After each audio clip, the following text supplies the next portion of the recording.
Audio on demand from Vision Christian Media. Is this world it? Is this it? Is this world fallen? Is there a purpose to suffering? Is there meaning to life? All those things. Until you settle the big issues, you will not be able to apply these cosmic realities to the smallest of situations. Today with Jeff Vines, pastor, apologist, and Bible teacher.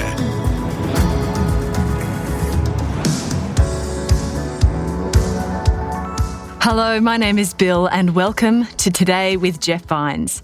We're continuing our series, For God So Loved, a play on words about the 6 books in the Bible that have only 4 chapters: Ruth, Philippians, Malachi, Colossians, 2 Timothy, and Jonah. If you'd like, head back to listen to all the episodes in the series. There's plenty of words of inspiration and challenges for us. In this episode, Pastor Jeff is looking at Philippians 4.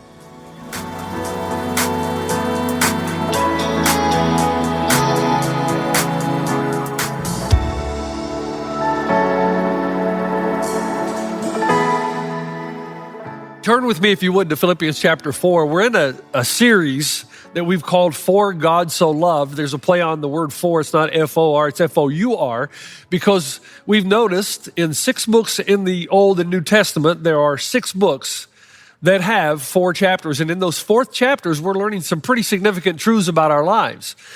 And so we come this weekend to Philippians chapter 4.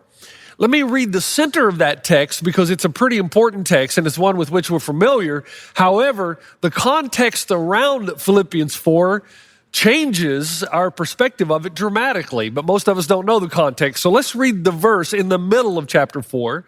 It says, "Do not be anxious about anything, but in every situation, by prayer and petition, with thanksgiving, present your requests to God, and the peace of God, which transcends all understanding, will guard your hearts and your minds in Christ Jesus." A passage I'm sure that's been quoted hundreds and hundreds of times, even in my own life, as most of you know, went through a period of severe anxiety disorder. Very popular verse to calm us, to help us see that we're not supposed to be anxious, but we're supposed to be doing something else. But there's a larger context here. There's a greater truth here that really is transformational.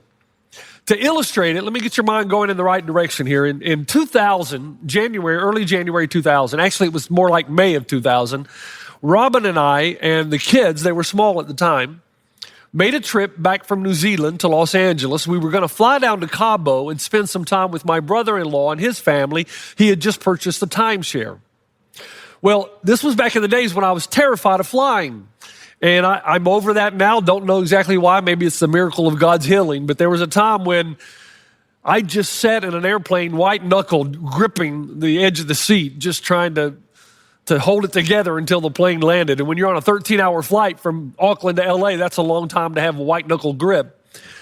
So we landed in LAX, and I was thrilled. But then I realized that our next flight was going to be on Alaskan Airlines, which usually wouldn't be a problem. But if you know anything about that year, that was the year that in January, I think around January 29th, Alaskan Airlines had a major air disaster.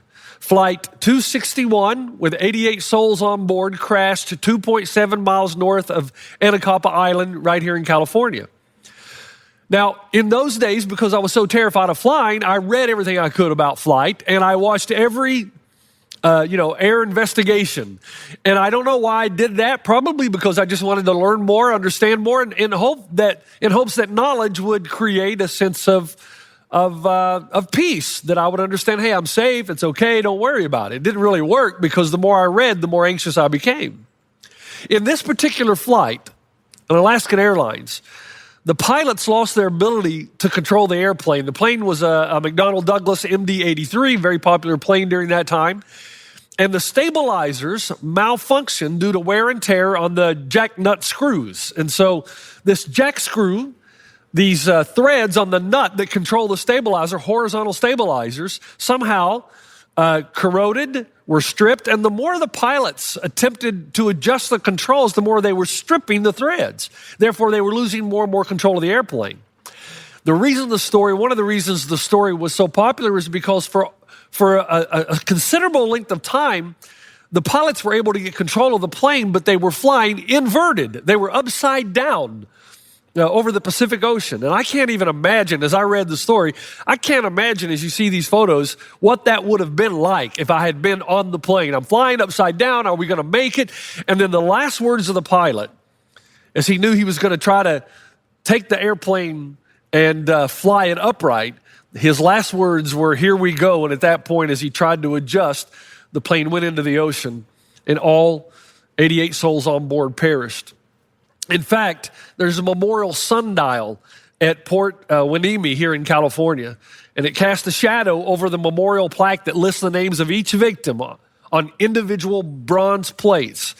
And every year, January 31st, precisely at 16:22 in the evening, the shadow illuminates all the names, and it's quite a memorial. People travel from all over the world to see it.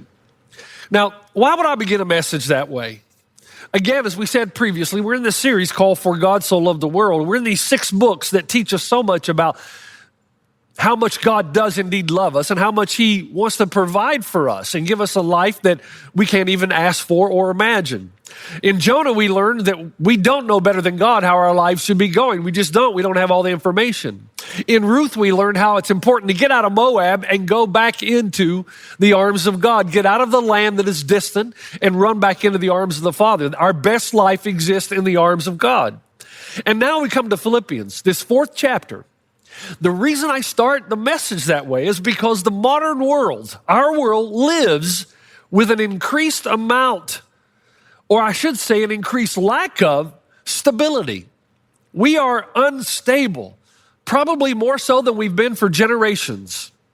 The financial market is volatile. Politically, we're at each other's throats. We're more divided as a nation than we've ever been, probably as a world than we've ever been.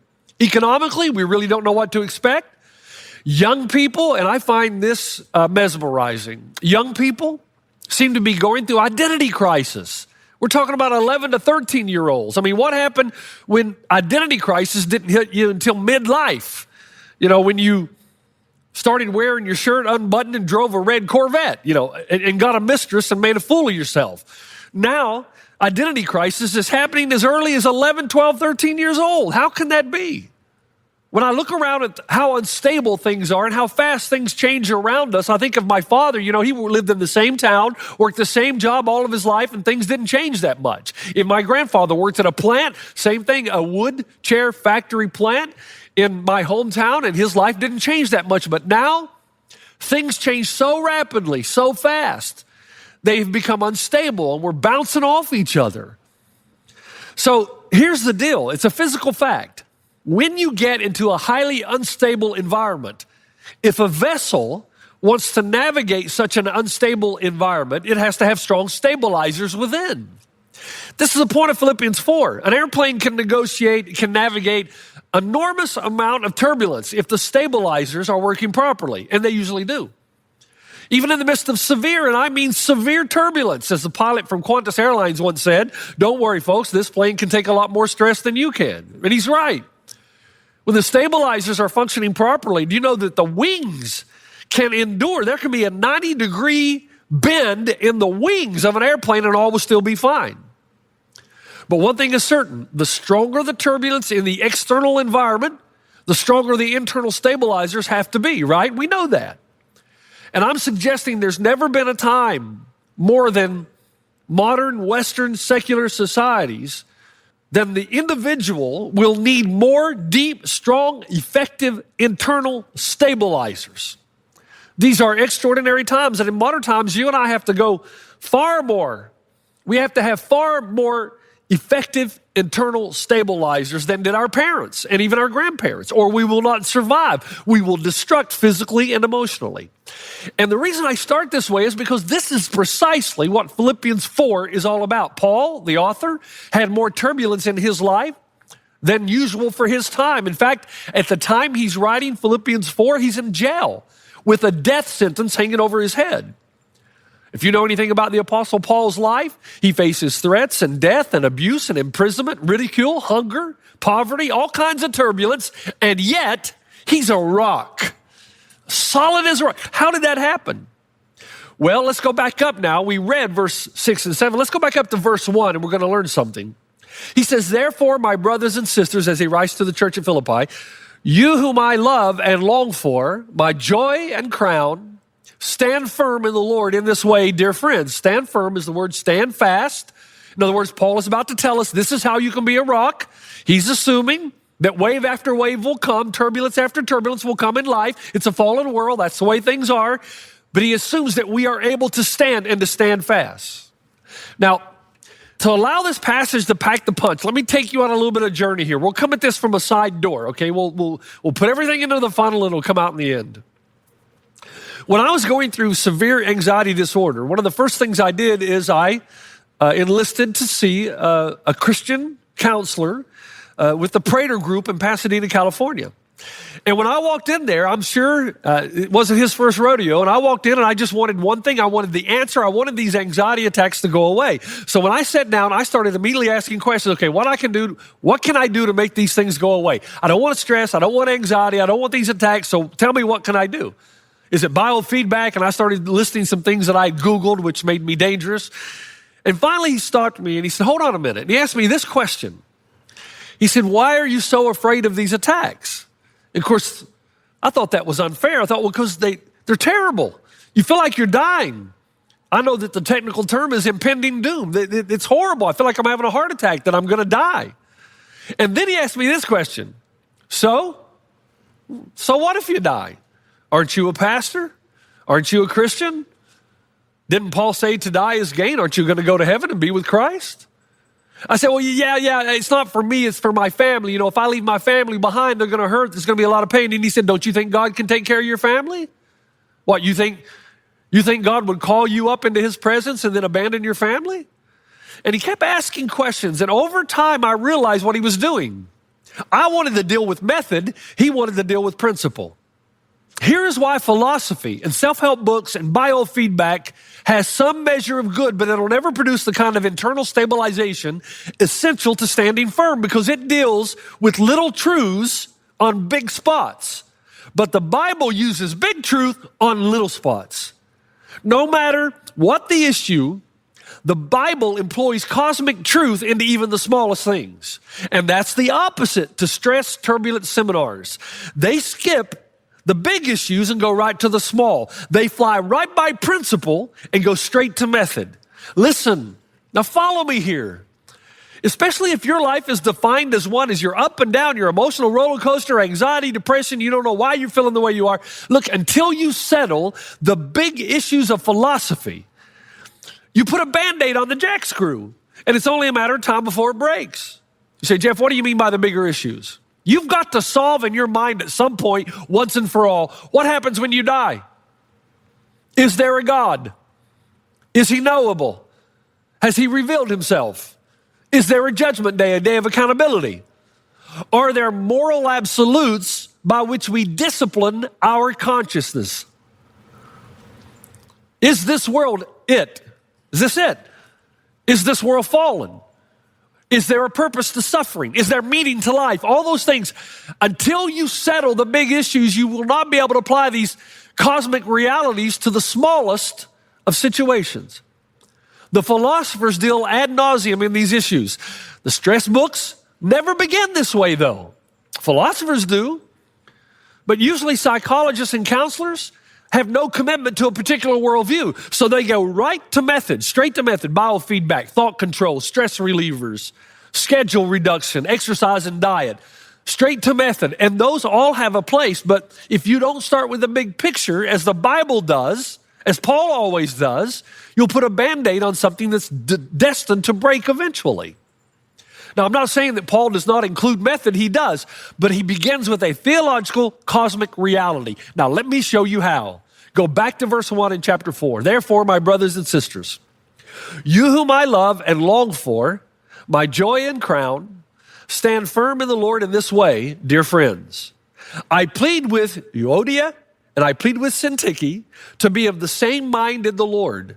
Yes, and I ask you, my true companion, Help these women, since they have contended at my side in the cause of the gospel, along with Clement and the rest of my co-workers whose names are in the book of life. Now, do you know that Philippians 4, 6, and 7 is in the context of what I just read, a conflict between two women in the church at Philippi. And then Paul says to them, this is how you stand firm. He says, stand firm, this is how you stand firm, and he gives this example. Now, in order to understand what he's saying, you have to understand what that, or this is how you stand firm, refers to. And it refers back to the end of chapter 3, where the Apostle Paul says in verse 20, but our citizenship is in heaven, and we eagerly await a Savior from there, the Lord Jesus Christ, who by the power that enables him to bring everything under his control, will transform our lowly bodies so that we will be like his glorious body.